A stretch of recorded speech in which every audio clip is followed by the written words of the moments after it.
தமிழ்நாடு சட்டப்பேரவை கூட்டத்தொடர் தேதி குறிப்பிடாமல் ஒத்திவைப்பு. நீட் விலக்கு, சாதிவாரி கணக்கெடுப்பு வேண்டும் என மத்திய அரசை வலியுறுத்தி பல்வேறு தீர்மானங்கள் நிறைவேற்றம்.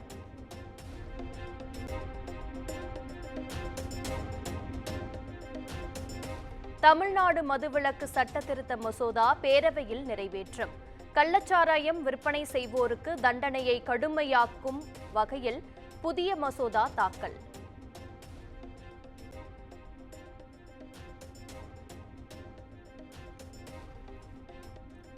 தமிழ்நாட்டில் கள்ளச்சாராயம் விற்றால் ஆயுள் வரை கடுங்காவல் தண்டனை. சாராயம் தயாரித்து விற்பவர்களின் சொத்துக்களை பறிமுதல் செய்யும் வகையில் சட்ட திருத்தம்.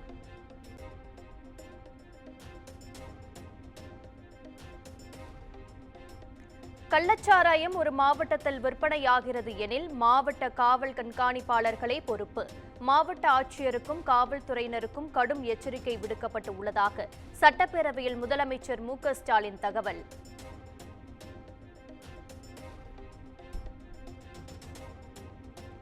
காவல்துறை மானிய கோரிக்கையின் 100 புதிய அறிவிப்புகளை வெளியிட்டார் முதலமைச்சர் மு.க.ஸ்டாலின். 201 புதிய காவலர் குடியிருப்புகள் நடப்பாண்டில் கட்டப்படும் என்றும் பேரவையில் அறிவிப்பு.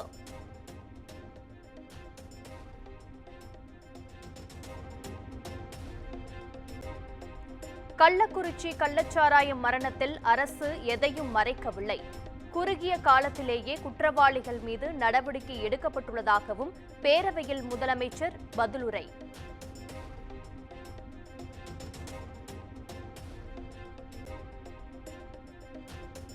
கோடநாடு வழக்கில் இன்டர்போல் உதவி தேவைப்படுகிறது என முதலமைச்சர் மு.க.ஸ்டாலின் பேச்சு. வழக்கில் உரிய நடவடிக்கை எடுக்கப்பட்டு வருவதாகவும் பேரவையில் விளக்கம்.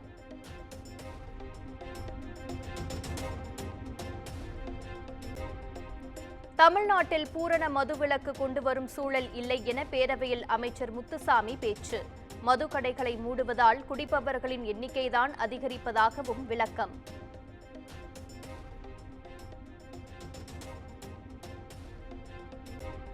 தமிழ்நாட்டில் மினி பேருந்துகளுக்கான புதிய வழித்தடம் குறித்து அடுத்த மாதம் அறிவிப்பு வெளியாகும்.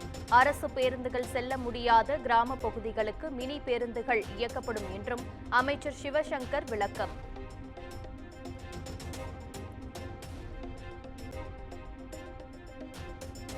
தமிழ்நாட்டில் போக்குவரத்து நெரிசலை குறைக்கும் வகையில் இந்த ஆண்டு 4 நகரங்களில் புதிதாக புறவழிச்சாலை அமைக்கப்படும். ஜவ்வாது மலைக்கு போலூர் வழியாக புறவழிச்சாலை அமைக்கும் பணி விரைவில் தொடங்கப்படும் என்றும் பேரவையில் அமைச்சர் ஏ.வ. வேலு தகவல்.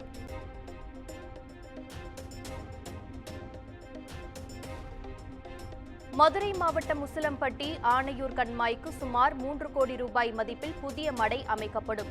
பேரவையில் உசிலம்பட்டி சட்டமன்ற உறுப்பினர் ஐயப்பன் கேள்விக்கு அமைச்சர் துரைமுருகன் பதில்.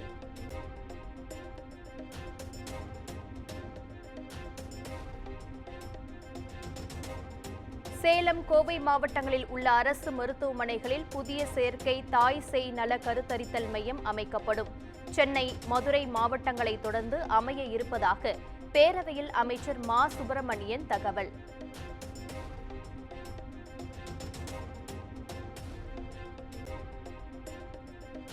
சென்னை குடிநீர் வாரியத்துக்கு 900 கோடி ரூபாய் நிதி ஒதுக்கப்பட்டுள்ளது என பேரவையில் அமைச்சர் கே.என். நேரு தகவல்.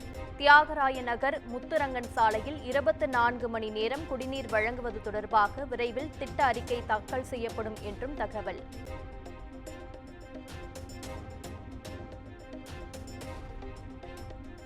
நில மோசடி வழக்கில் தலைமறைவாக இருக்கும் அதிமுக முன்னாள் அமைச்சர் எம்.ஆர். விஜயபாஸ்கர் தனிப்படை அமைத்து தேடப்பட்டு வரும் நிலையில் லுக் அவுட் நோட்டீஸ் விடுக்கப்பட்டு இருப்பதாக தகவல்.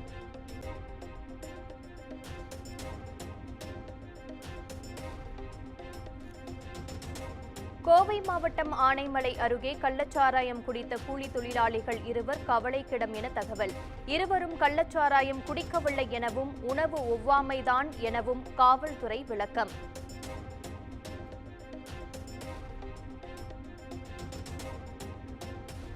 விருதுநகர் மாவட்டம் சாத்தூர் அருகே பட்டாசு ஆலையில் பயங்கர வெடி விபத்து.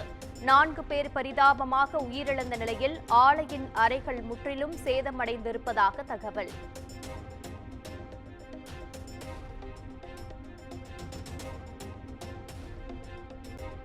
சாத்தூர் பட்டாசு ஆலை வெடி விபத்தில் உயிரிழந்தவர்களின் குடும்பத்தினருக்கு முதலமைச்சர் மு.க.ஸ்டாலின் இரங்கல். தலா 3 லட்சம் ரூபாய் நிவாரணம் வழங்கப்படும் எனவும் அறிவிப்பு.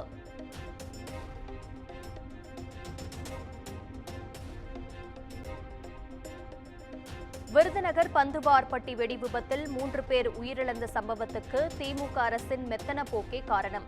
எதிர்க்கட்சித் தலைவர் எடப்பாடி பழனிசாமி குற்றச்சாட்டு.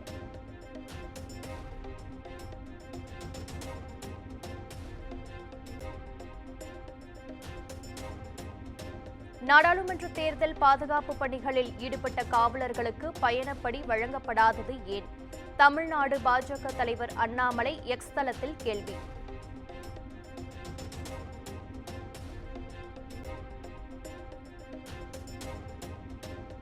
தமிழ்நாட்டில் தங்களுக்கு அரசு வழங்கிய சைக்கிள்களை தரக்குறைவு என அரசு பள்ளி மாணவர்கள் விற்கும் நிலை ஏற்பட்டுள்ளது. தரமற்ற சைக்கிள்களை வழங்கிய நிறுவனங்கள் மீது நடவடிக்கை எடுக்க காங்கிரஸ் மூத்த தலைவர் ப. சிதம்பரம் வலியுறுத்தல்.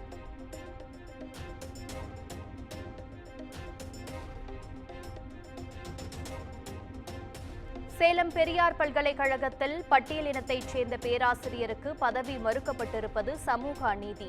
விரிவான விசாரணைக்கு மத்திய மாநில அரசுகள் ஆணையிட வேண்டும் என்றும் பாமக நிறுவனர் ராமதாஸ் வலியுறுத்தல்.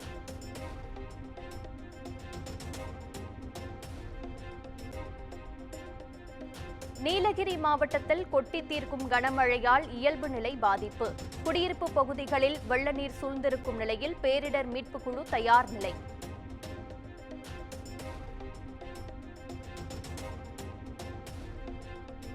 நீர்பிடிப்பு பகுதிகளில் தொடரும் கனமழையால் சிறுவாணி அணையின் நீர்மட்டம் 20 அடியை தாண்டியது. ஜூலை மாதத்தில் முழு கொள்ளளவை எட்டும் குடிநீர் வடிகால் வாரிய அதிகாரிகள் தகவல்.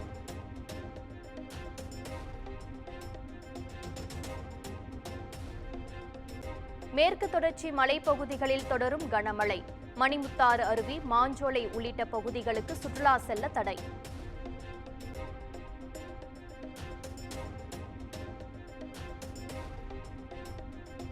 வார விடுமுறையொட்டி குற்றாலத்தில் குவிந்த சுற்றுலா பயணிகள். ஆர்ப்பரித்து கொட்டும் அருவியில் குளித்து மகிழ்ச்சி.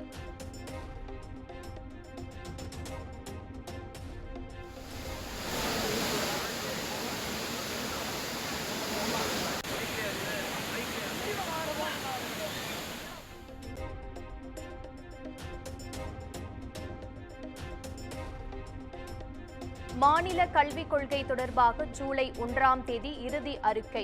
ஓய்வு பெற்ற நீதிபதி முருகேசன் தலைமையிலான குழு முதலமைச்சர் மு.க.ஸ்டாலினிடம் அளிக்க இருப்பதாக தகவல்.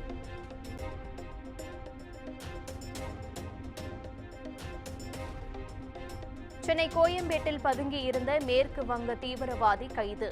சென்னையில் 5 மாதங்கள் தங்கியிருந்த நிலையில் தொடர்பில் இருந்தவர்களை விசாரிக்க போலீசார் திட்டம்.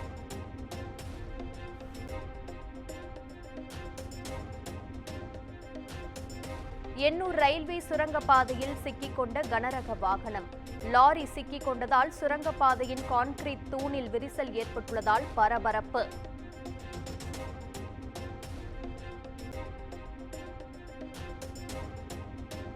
தெப்பக்காடு முகாமில் தாயை பிரிந்து தவித்து வந்த குட்டி யானை. உடல்நலக்குறைவால் உயிரிழந்ததால் சோகம்.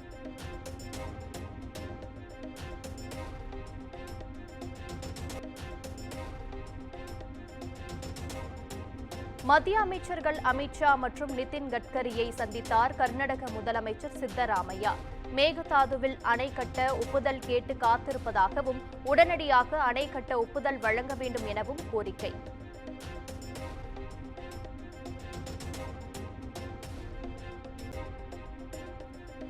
குஜராத்தில் அகமதாபாத், குஜராத் மாவட்டத்தில் உட்பட 7 இடங்களில் சிபிஐ சோதனை.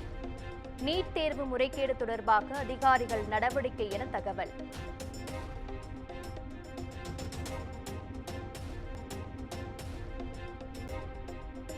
டெல்லி விமான நிலையத்தின் முதல் முனையம் 2வது நாளாக இன்றும் மூடல்.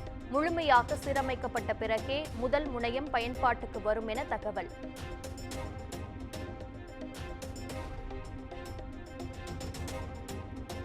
குஜராத் மாநிலம் ராஜ்கோட் விமான நிலையத்தில் மேற்கூரை விழுந்து விபத்து.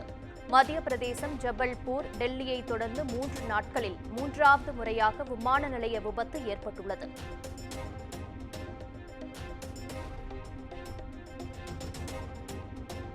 வினாத்தாள் கசிந்த விவகாரத்தில் ரத்து செய்யப்பட்ட யுஜிசி நெட் தேர்வு ஆகஸ்ட் 21 முதல் செப்டம்பர் 4ஆம் தேதி வரை நடைபெறும் என அறிவிப்பு.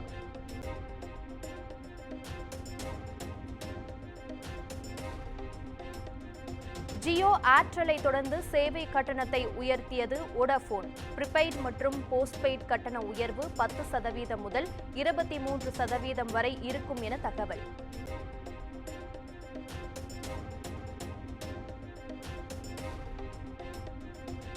நாகா அஸ்வின் இயக்கத்தில் அமிதாப் பச்சன், பிரபாஸ், கமல், தீபிகா நடித்த கல்கி 2898 AD திரைப்படம் வெளியான 2 நாட்களில் 298 கோடி ரூபாய் வசூலித்ததாக போஸ்டர் வெளியிட்டது படக்குழு.